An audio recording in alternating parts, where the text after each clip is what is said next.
Members of the public may address the board on any item within the jurisdiction of the board by submitting presentation requests to the secretary.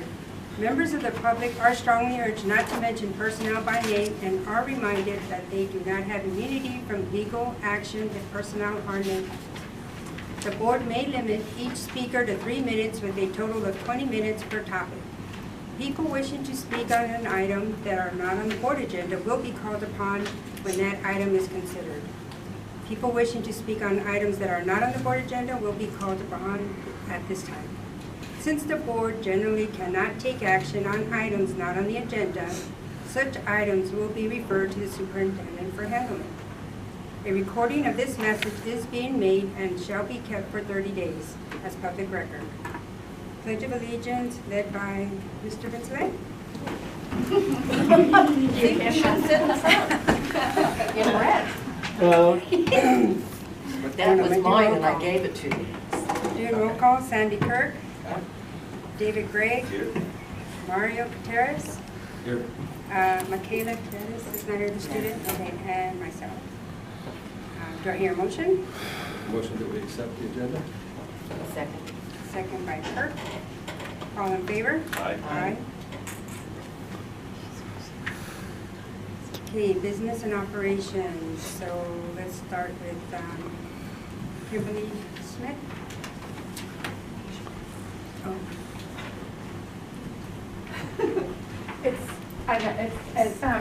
So, as many of you know, I am an employee of the district, but I am coming as a concerned community member and also a parent of a child that's in the district. I know that this was supposed to be on last week's agenda, and it concerns me that we're in a financial situation, and this is it had to be put off, and the due date is Saturday, I believe, Friday or Saturday, and it concerns me, and I want to know why, and I know that you can't answer that, and I understand completely, but it concerns me as a citizen of Rosamond. So, thank you. Thank you. Ms. Kimberly.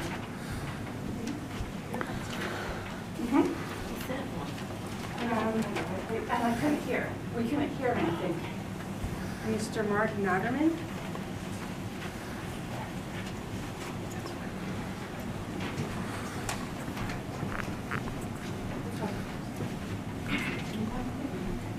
Good evening, everybody.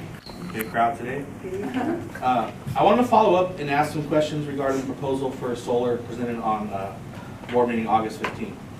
Last week I heard Mr. Vincelet's questions and would hope that all questions on this topic would be appreciated. I think Mr. Vincelet and I might have understood things differently, which is probably a good reason for questions to be addressed and to have an open discussion.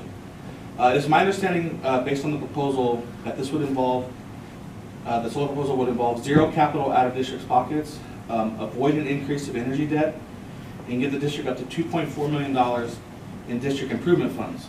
This would also include 1 year of no electric bill, which would put another $600,000 back in the district funds. That's $3 million in funds, not to mention various other grants and incentives.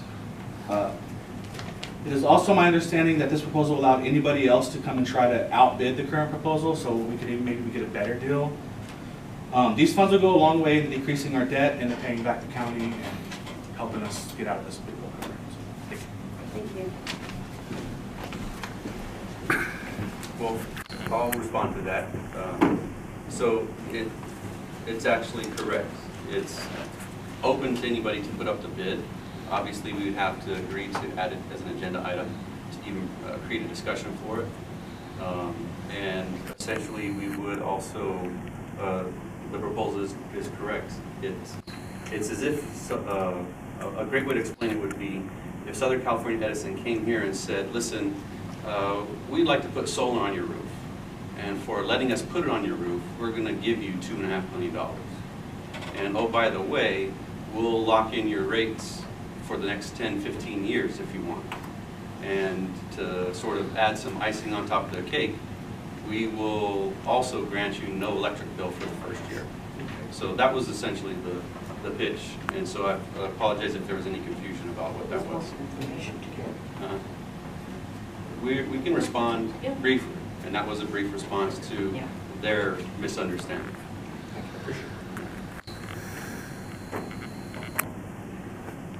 think I'm going to business and operations. Mr. Arik.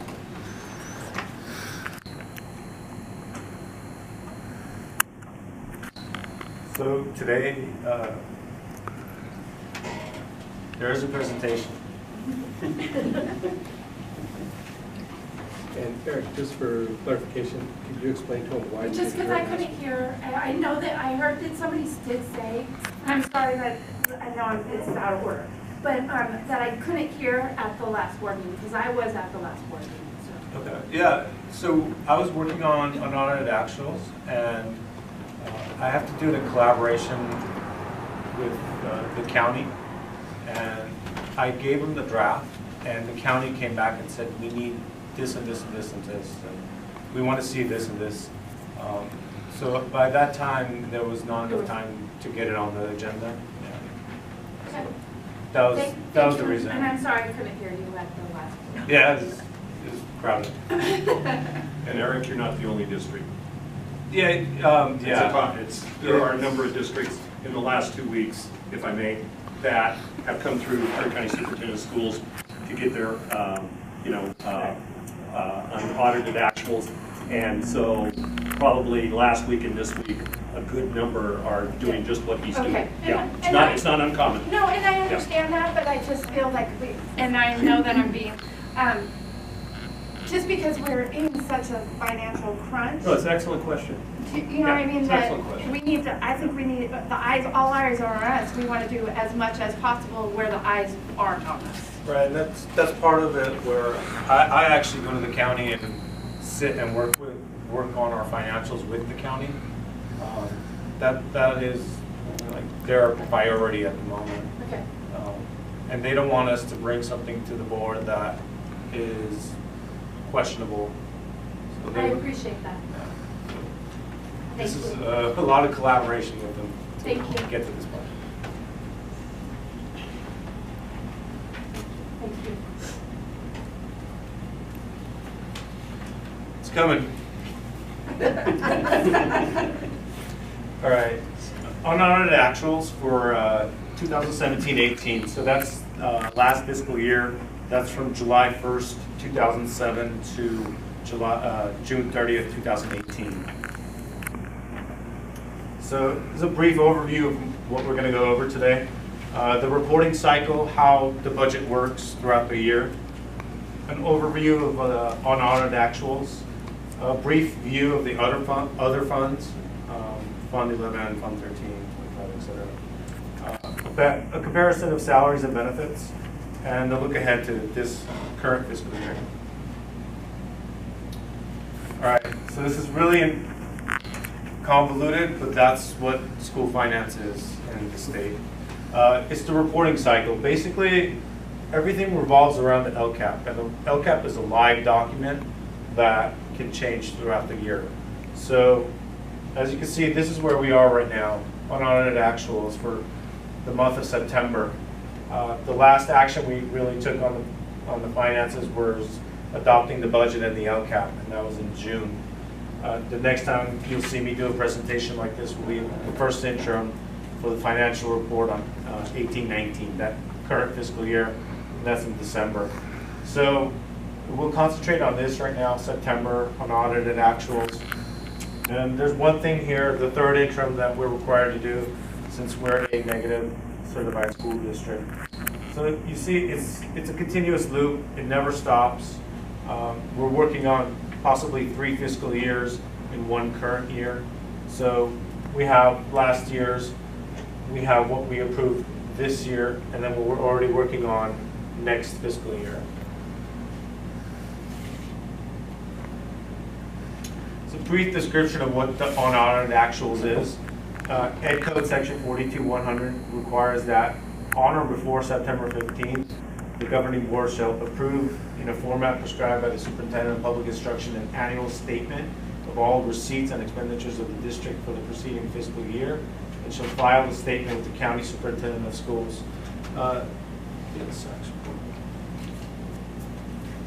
If you haven't seen this, this is SACS. This is what the state superintendent requires of us to submit this to the county. Unaudited actuals is prepared in SACS, only submitted once a year. Financials provide an accurate information to the board, public, and auditor as to how the district ended the fiscal years. So this is what actually happened. Everything you see will be what money came in and money went out. There's no budgets related to this report. Our revenues, I broke it down to the major sources and unrestricted, restricted, total fund. When I say total fund, I mean Fund 1, and a percentage of the total of the revenues. So 32.9 million as a percentage of 40.3 million is 82%. So as you can see, we get a considerable amount of our revenue from unrestricted. That's LCFF, which the LCAP is tied to, federal sources, other state revenues. You know, I apologize, that should be $1 million. I didn't catch that. Other state revenue, that's like mandated cost reimbursement. This has ACES program in it. This has Prop 39 in it. Other local revenues, money we generate through Ascend from out of district, money we generate from other purposes. Our local property taxes are included in this total right here. So that's a combination of LCFF and property taxes. So total revenue, unrestricted, $34.5 million. Restricted totals would include federal, the federal is restricted, so that's why it's in this column and not in the unrestricted section. That would be all our Title I, Title II, Title III programs. Special ed, federal is also in there. Other state revenues that have specific purposes are in here. Other local revenues with specific purposes would be the 1.9 million. And that would be things like money from the Southland for special ed. So our restricted total that we received is 5.8 million. Our total revenue, 40.3 million.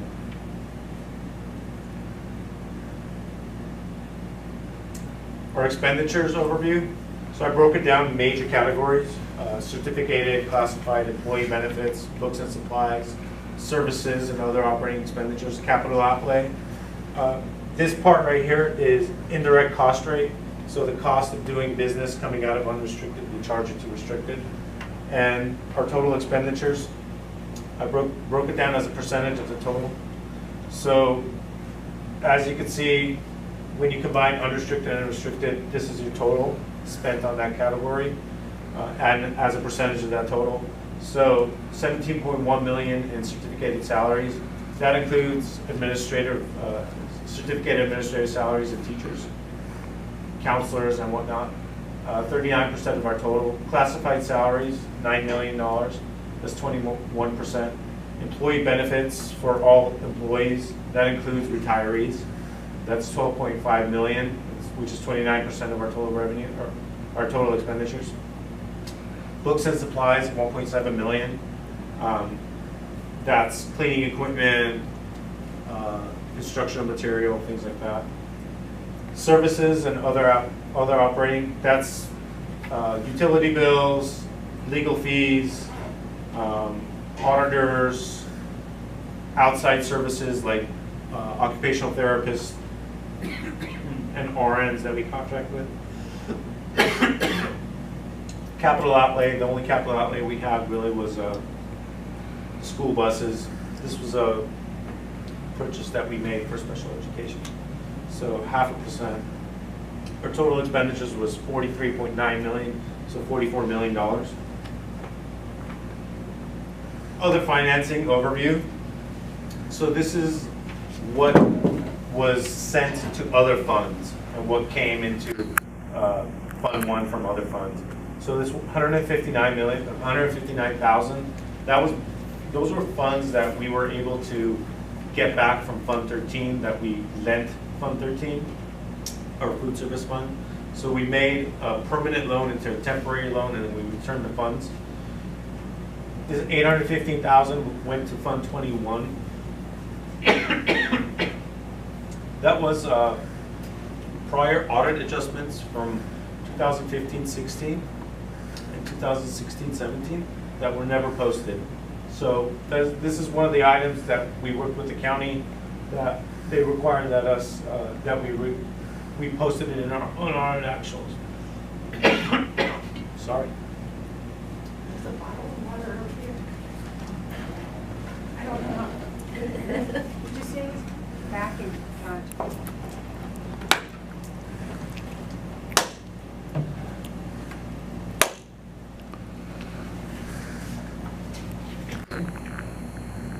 This $5.5 million comes from unrestricted and goes to restricted. That's almost 100% for special education beyond what we receive from the state and federal government. So the difference between what went out, what came in, it's a negative amount to general fund of $656,000. And this is the final result of everything for Fund 1. Total revenues was $40.3 million. Total expenditures was $43.9 million. That's a difference of $3.5 million. Other financing added $656,000. Our total over expenditures was $4.2 million. Our ending fund balance to start the fiscal year is $1.1 million, leaving us with a total of $3 million in negative reserves.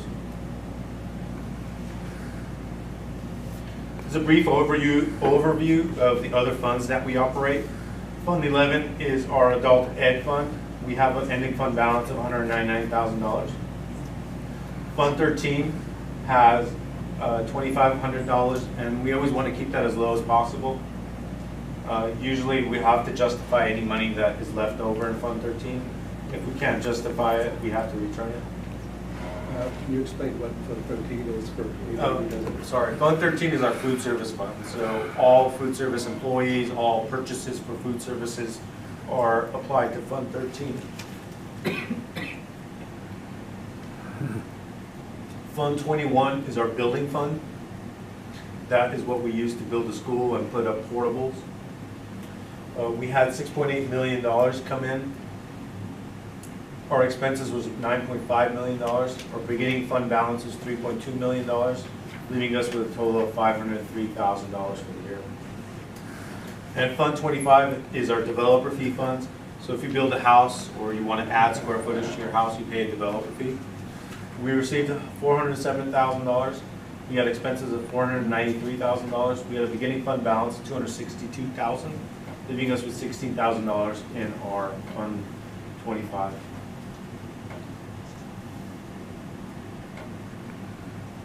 So our main expenses, salaries and benefits. I included 16-17 here, 17-18 here, and as a percentage of all of our expenses, you'll see here 62% was salaries in 16-17. 17-18, it was again 60%. Benefits were 28%. Last year was 29%.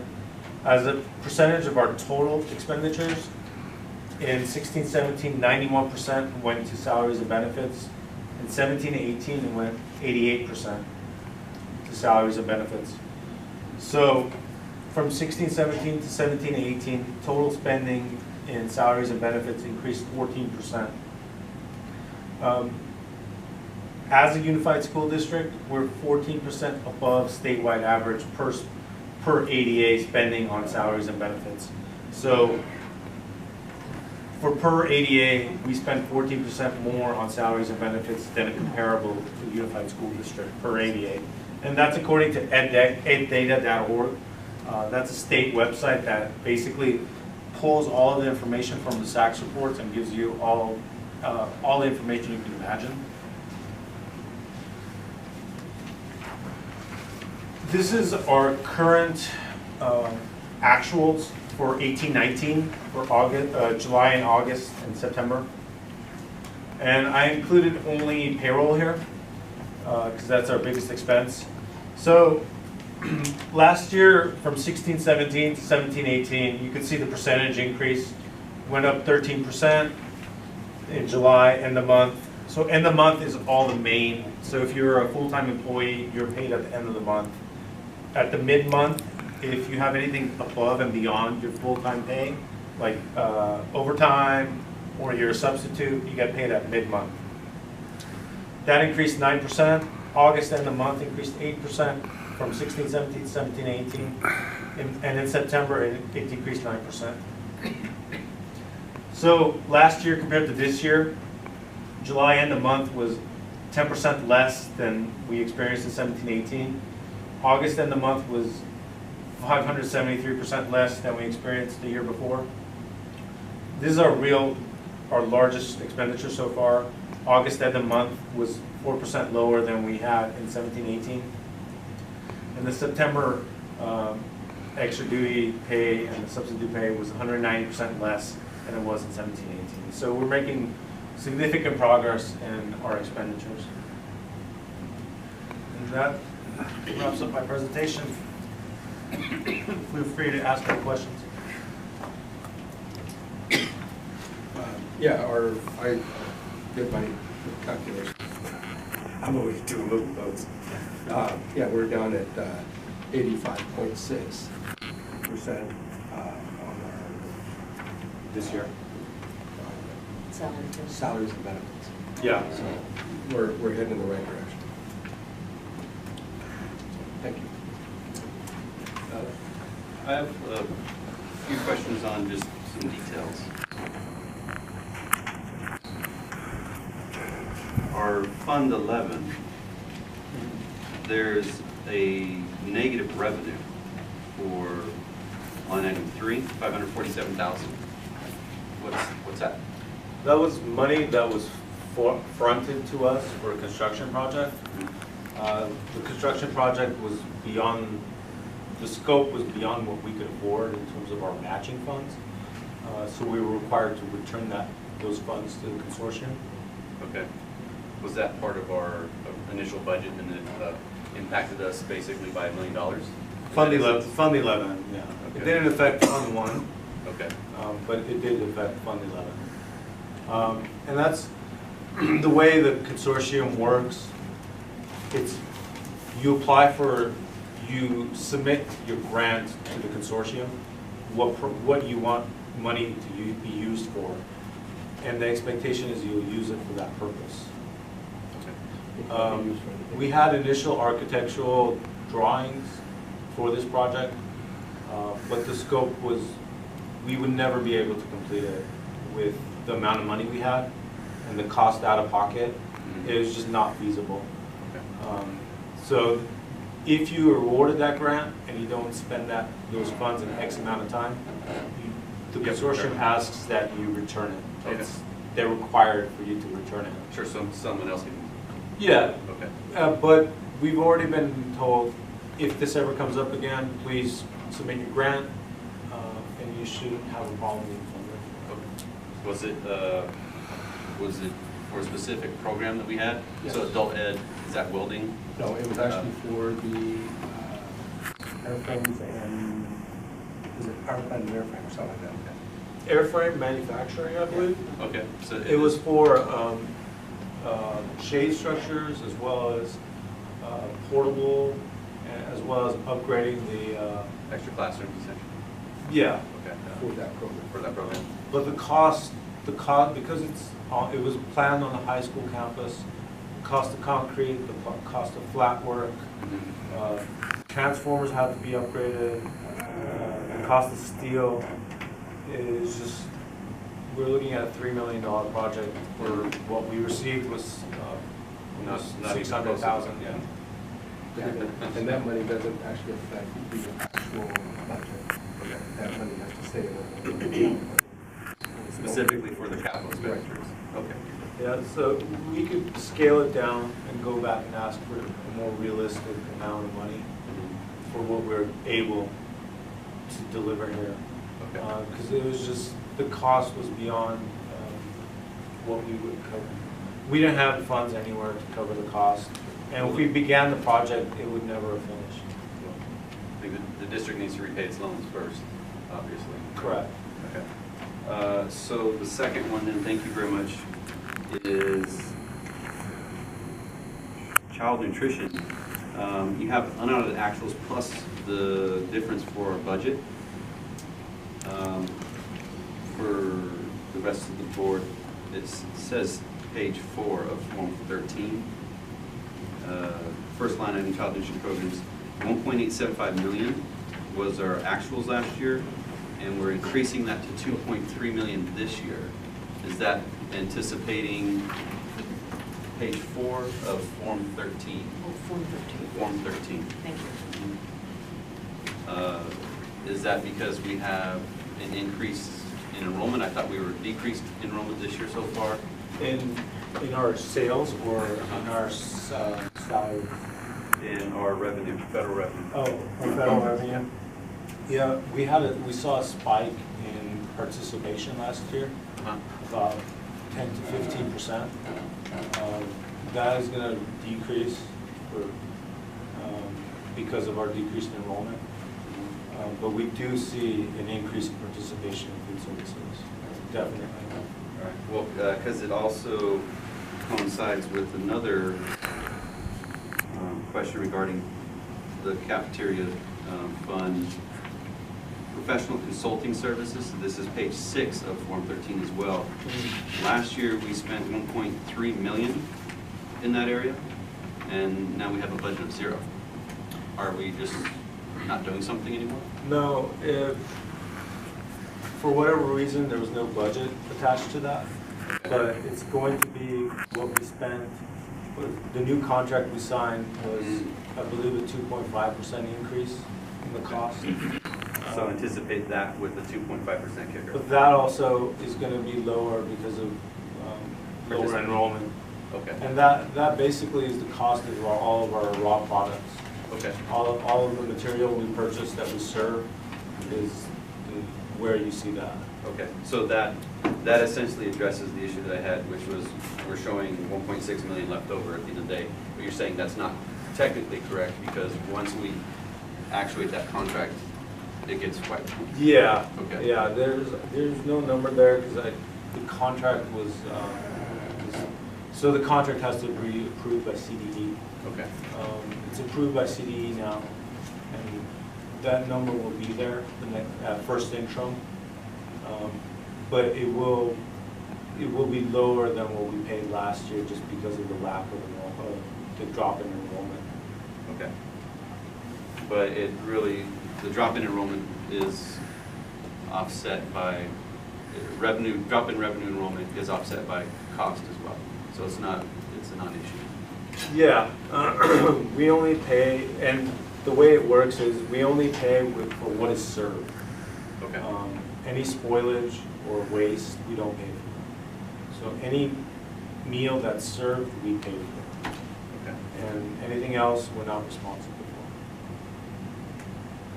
for. So are they still donating the food that's left over? Yes, To, to my understanding, yeah, Okay. to the church, yes.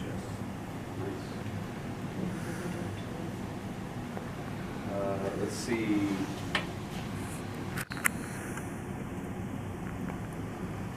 Page 1 of Building Fund, Form 21. Real simple, I'm certain that I know what this is, but I just want to confirm. B, expenditures, line item 5, services and other operating expenditures. Last year we spent 9 million there. This year we're anticipating 1.4. That's essentially just those lease payments? Correct. Okay. And the 1.4, right now we've asked that they wrap up construction and let us know what is required to fire life and safety to complete the project. And that's all we anticipate, fire life and safety. And once we know the cost of that, that will be the final cost of it. Okay. Plus the lease payments. So in addition to the 1.4, do you have a ballpark on what that fire line Fire- safety is? Anywhere between $50,000 to $100,000. Also minimal compared to the... Yeah, compared to the final. Yeah. And our DSA inspector is putting that list together right now. Okay. And let's see, you got, I think you've done really well, thank you, sir. To the overall unaudited actuals for the general fund, we talked a little bit about the 92% ADA from last year, and how even though our enrollment is decreased this year, we could expect the same ADA based on their clause that they have, Correct. which is the higher of the two. Correct. The LCFF pays you the greater of the current or previous fiscal year. Mhm. So we won't get anything less than we got last year. Okay. So my only concern with that then is line item 1 for the revenues on page 1. We showed 32.9 million coming in, and we're projecting 35.6. This So fiscal year. if 32.9 is the actual higher of the two numbers, does that mean that we're actually under, over budget 2.5 million? It'll be higher than what we received last year because of cost of living. This year we saw almost a 4% increase in cost of living. Okay. We'll see another cost of living bump this year. I think something around 2%. So definitely, I anticipate it being higher, even though we have lower enrollment. Mm-hmm. If we're just able to increase our attendance, that ADA could still match what we had last year or surpass it. Okay. And then, But yeah, for $32 million, 4% is significant. yes. Okay. So, yeah, you're looking at $1.2 million added to that, so it'd still be 35.1, so we'd be $500,000 short with 4% increase. In revenue. Okay. And the other thing is, we have a new governor coming soon, and we have no idea what's going to happen. Yeah. This past governor was very conservative, Mm-hmm. so the new governor will probably not be as conservative.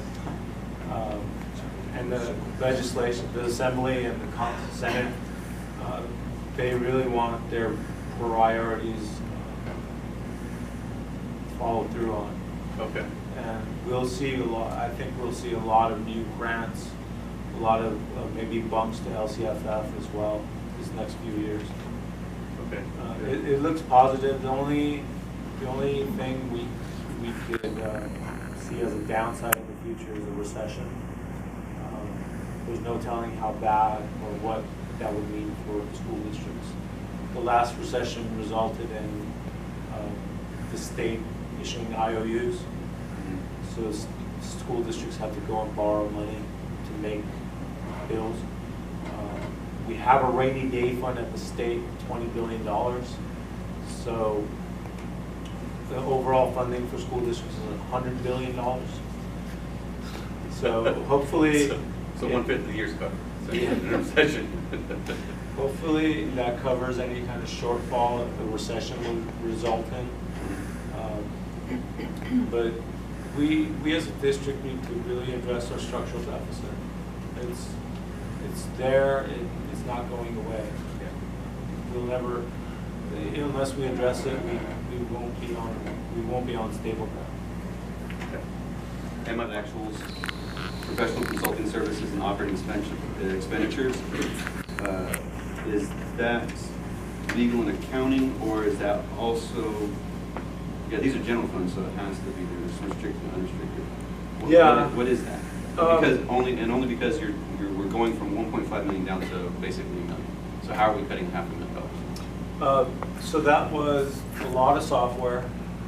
All of our software falls into that category. We've eliminated a lot of software programs. Legal fees, our auditors, outside services as well. If we have to place a student at a private facility, which we had to do last year, that would fall in that category. Crossing guards fall into that category. We had an occupational therapist and an RN, I believe, last year that fell into that category because we had to contract it out. We couldn't find any applicants for those positions. So we did eliminate a lot of software. Professional development as well. falls into that category, which we've eliminated a lot of credentials as well, paying for admin credentials and teacher credentials falls into that category. A lot of that has been eliminated. We have fewer teachers now that require credentials. So it's kind of like a catch-all for anything outside of salaries, benefits, and operating expenditures. Okay. Thank you very much, Eric. Appreciate it. Thank you. Do I hear a motion? Motion? I motion. Gregg motion and Gutierrez second. All in favor? Aye. Okay, approval of resolution 18-19-03, the GAN limit. The GAN limit is this law passed in the 70s for all public agencies in the state that requires that we spend a certain amount of our funds on services that we say we're going to provide. It's a form that's in SACS. It's not very relevant to us. I don't use it for any purpose, and I've never met anyone who has. But it's a law on the books, and it's required that we approve it. And we meet the GAN limit based on the SACS report.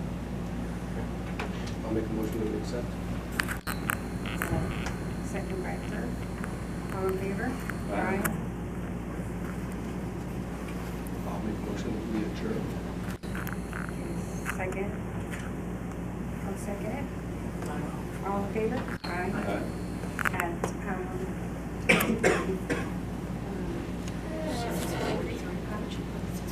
6:43.